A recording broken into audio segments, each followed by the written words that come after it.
America అధ్యక్షుడు Donald Trump వివాదాస్పద వ్యాఖ్యలపై Sakshi TV managing editor Kancharla Yadagiri Reddy విశ్లేషణ ఇప్పుడు చూద్దాం.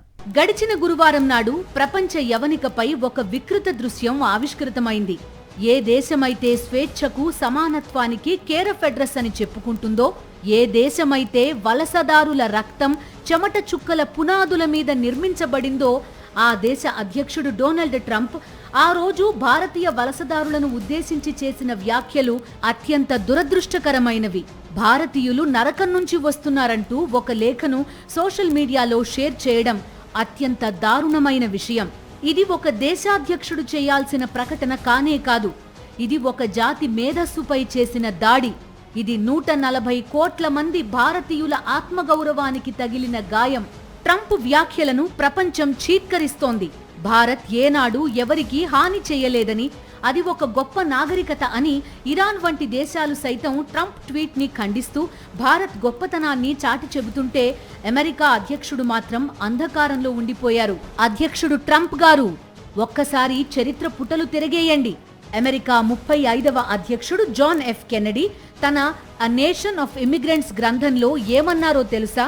వలసలు అనేవి మన విజయానికి నిదర్శనం. అవి మనకు ముప్పు కావు. ప్రతి వలసదారుడు ఈ దేశానికి ఒక కొత్త ఆశను, ఒక కొత్త శక్తిని మోసుకొస్తాడు అని. కానీ మీరు ఆ శక్తిని అవమానిస్తున్నారు.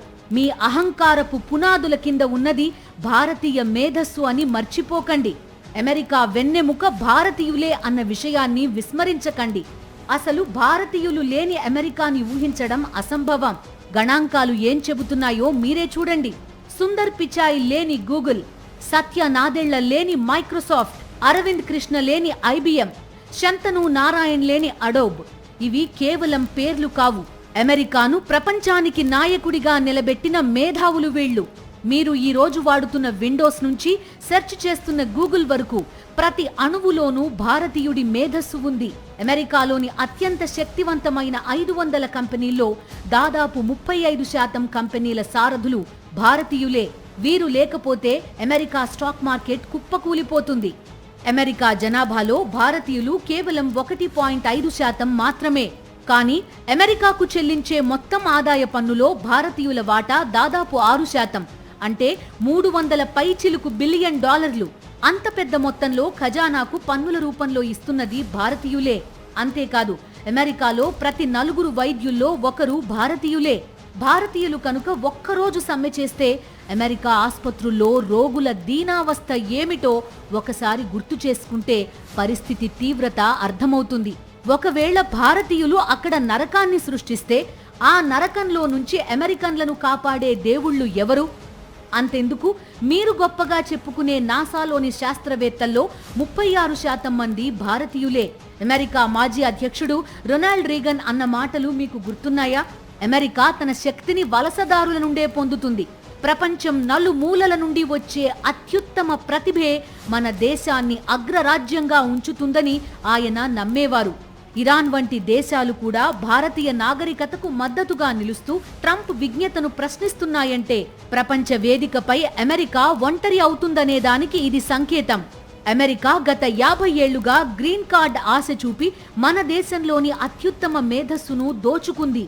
ఐఐటీలు, ఐఐఎంలలో మన ప్రభుత్వం వేల కోట్ల రూపాయలు ఖర్చు పెట్టి చదివిస్తే ఆ మేధస్సును వాడుకుని అమెరికా లాభపడింది. ప్రఖ్యాత శాస్త్రవేత్త ఆల్బర్ట్ ఐన్స్టైన్ భారతీయుల గురించి ఏమన్నారో తెలుసా? మనం భారతీయులకు ఎంతో రుణపడి ఉన్నాం. వారే గనుక మనకు అంకెలు నేర్పించకపోతే ఆధునిక శాస్త్ర సాంకేతిక రంగాల్లో ఏ ఆవిష్కరణలు సాధ్యమయ్యేవి కావు అని. అటువంటి మేధస్సును తీరా పనయ్యాక ఇప్పుడు నరకం అని ముద్ర వేస్తారా? ఇదేనా మీ సంస్కారం? గత అమెరికా అధ్యక్షులు తెలివైన వారు కాబట్టే భారత్ నుంచి మేధో వలసలను ప్రోత్సహించారు. తద్వారా అమెరికా నేడు అగ్రరాజ్యమైంది. కానీ నేడు ట్రంప్ ఆ మేధావులను నరకం నుంచి వచ్చిన వారిగా సంబోధించడం ఆయన దిగజారుడుతనానికి పరాకాష్ట.